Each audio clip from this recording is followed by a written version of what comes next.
Hi, my name is Robert. Please read the comments in the About section of this video.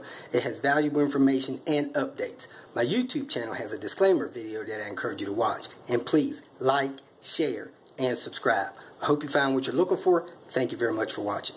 Coming to pick up the Blue Beast. They have the fender on. I didn't realize that trim was missing from it. Did not put the wheel on, which is not a real big deal. The wheel's still here. So I'm not sure how the alignment's going to be. So it does look like both wheels are turned a little bit.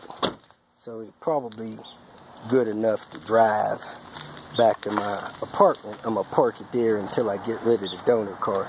I don't want to spend a bunch of time. It's not perfect, but it is close. It looks decent, so we'll just go from there. Like we got 3 Volvos on deck for tomorrow. That 740, which has the wheels that I really like, if this thing will come in focus or stay focused on the fence. Be back away from the fence.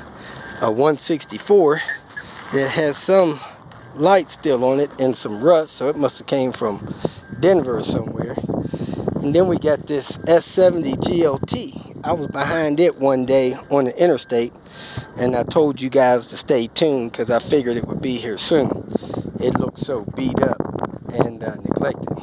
Went by the junkyard, checked on a few things. Now I'm picking up my oil cooler lines. Put some used head bolts in the parts washer to get them clean and dry so I can ship them out with my upper mount presses.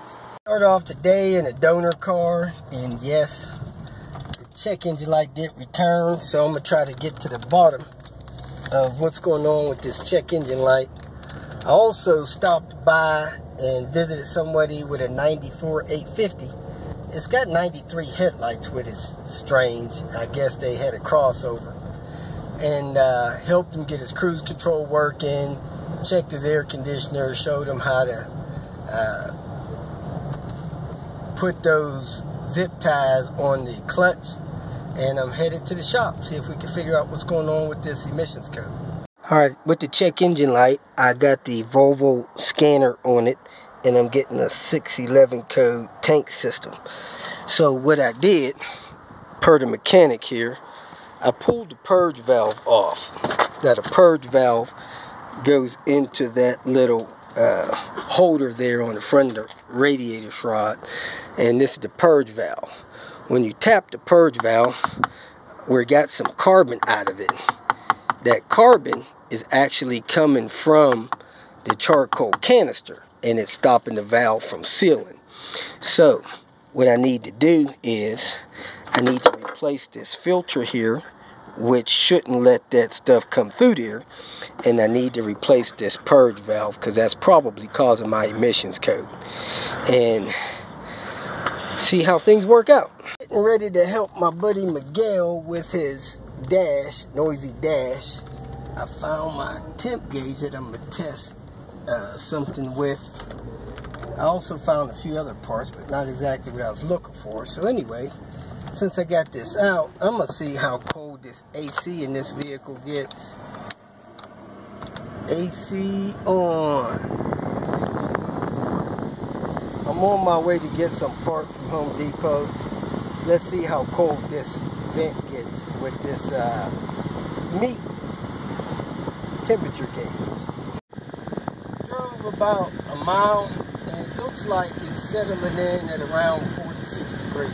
So I'm sure that's plenty cold enough for an air conditioning system in the car. I switched to fresh air, and now I'm down to 39 degrees.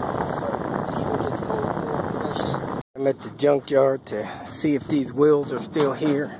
Also to get a purge valve and a filter for this V70. Holy crap, they didn't put these 3 cars out, and it looks like there's another cross country coming. So let me grab this purge valve. I may have to come out early tomorrow morning and get the other parts I need. See if I can get those wheels. This blue car had been in an accident, and it was one I was actually considering coming to get the engine from, and taking the engine and having it rebuilt or checked out, using it for a spare. Somebody has actually come and took the dang oil pan off of it. So I'm not sure if this thing's going to be any good or not. Hopefully they just took the oil pan and didn't damage anything else. Well, the purge valve is actually missing from this car.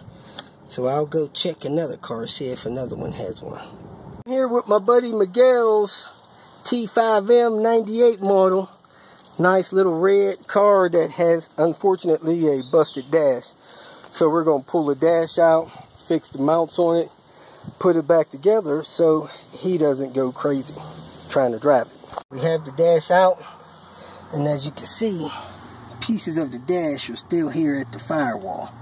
The mount receiver, a couple pieces over there. We're trying to glue it back on the dash, and then we'll brace the dash, and then we'll try to put it back together. If you're having problems with your blend doors, there is one of the blend door motor actuators there.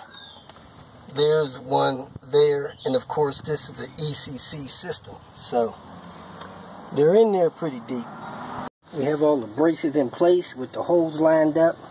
Now I forgot to bring my felt paper, so what we're going to do is use those odor eater pads, put a hole in them, tape them in place here just to try to muffle any noise that will try to come through the brackets. If you feel that this information was useful, please like it and share it with your social media friends.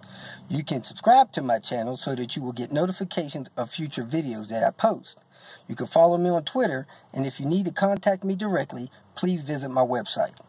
And if you have any questions, leave them below, and someone or myself will reply to them. Again, thank you very much for watching.